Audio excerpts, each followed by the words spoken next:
Good morning, it's Nancy today. Well, you remember the other day I did some Raku? I will show you what happened with that Raku. I had put it in I had painted it, but it wasn't dry. I put it in to cook in the campfire, and then it was looking very black on some sides because it had leaned against the ash-covered log. So I took some more of that glaze and I just dropped it on the stuff. Well, it made a huge mess. So this is what ended up. I've already chipped off. It had a huge big bubble on there, so I chipped it off. Looks pretty terrible. That wasn't so bad if I hadn't chipped it off.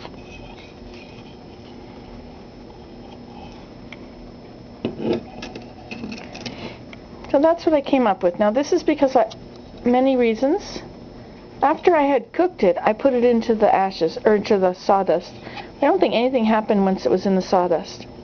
Now as I was hitting it to get off these big clumps, which were big, huge, lumpy bubbles, it appears to have cracked. It's also very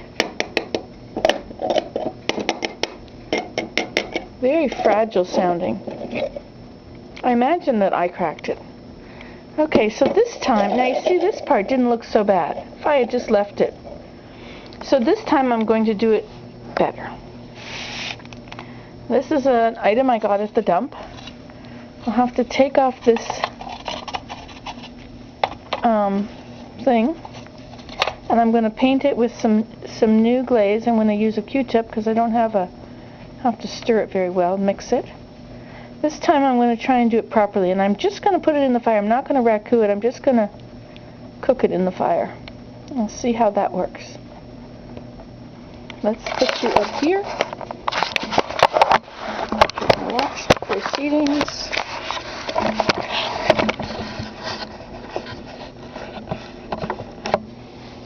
So I guess first of all I need to take this thing off.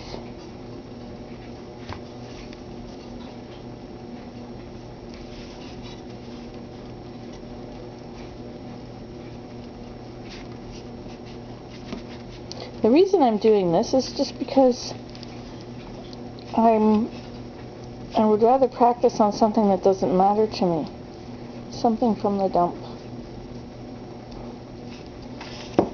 I do have a kiln, but I haven't hooked it up yet. Okay, so this is a big mess. I need to use a stir stick. Aha! Here's a stir stick. Now this is some old glaze which I received from a friend with a whole box of old glazes. Somebody must have gone out of business in their store or something.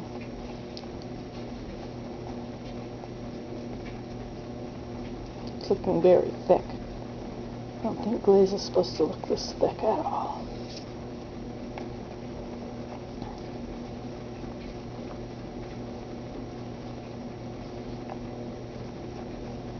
Now this is actually a semi-transparent gloss art. Do not use on food.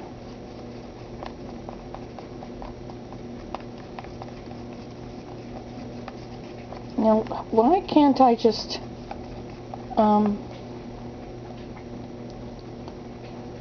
why can't I dilute this and make it so that I can dip it? Maybe it's a different kind of glaze.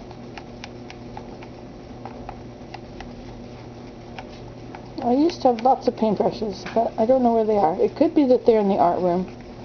The art room is too inaccessible at the moment.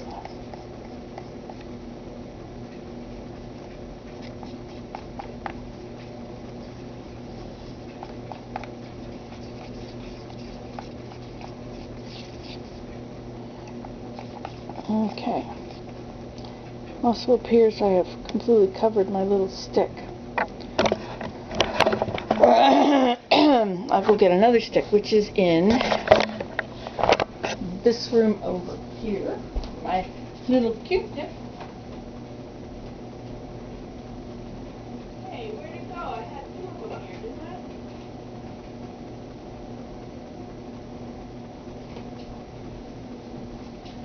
Okay, my Q-tip is gone.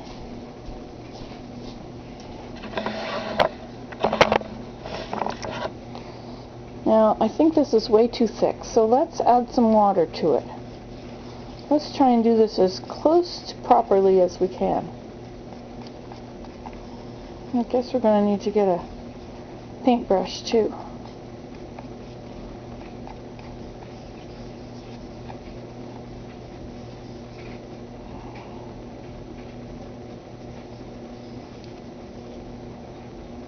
It says you can add water if necessary.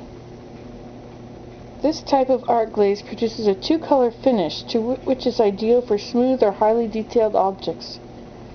To bisque, apply 3 flowing coats. Fire to cone 605. Thin with water if needed. Other interesting results are obtained when applied over fired underglaze colors or in combination with other glazes. Okay. So let's see if we can get a container. Here is a container. Let us use this container.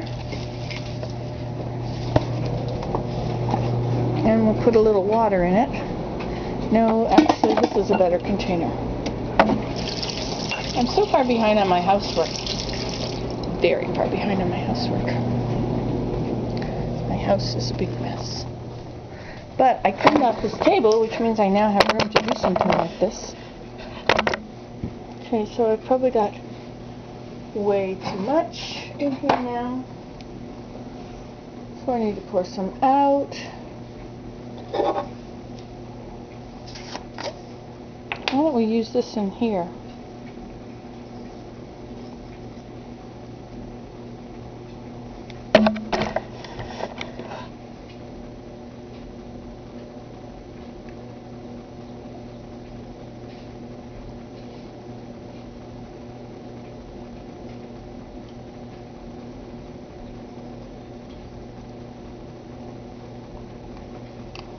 I guess now we could do it in here.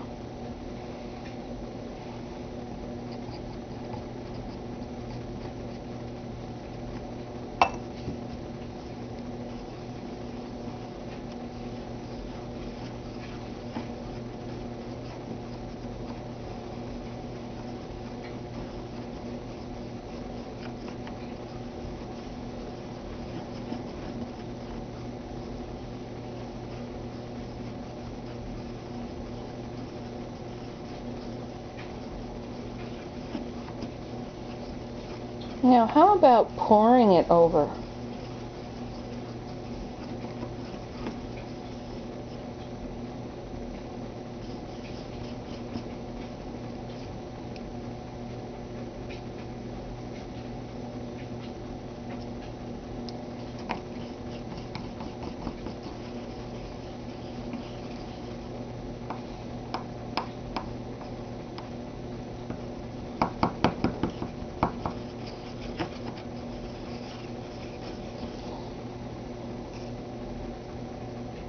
I think that's still too thick.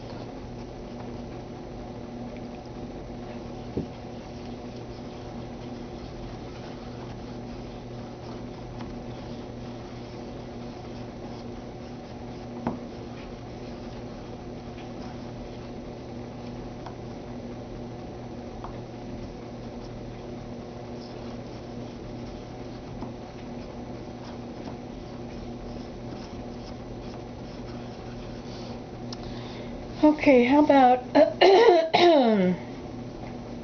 now then, what have we got under here?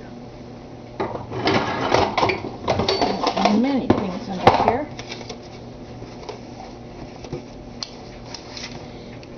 How about pouring it onto here?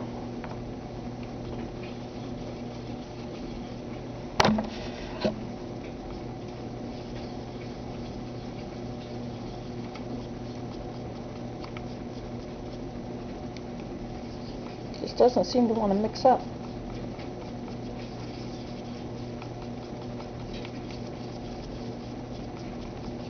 This would be perfect for Noor's little mixer, but I don't want to get not to eat stuff on it. Let's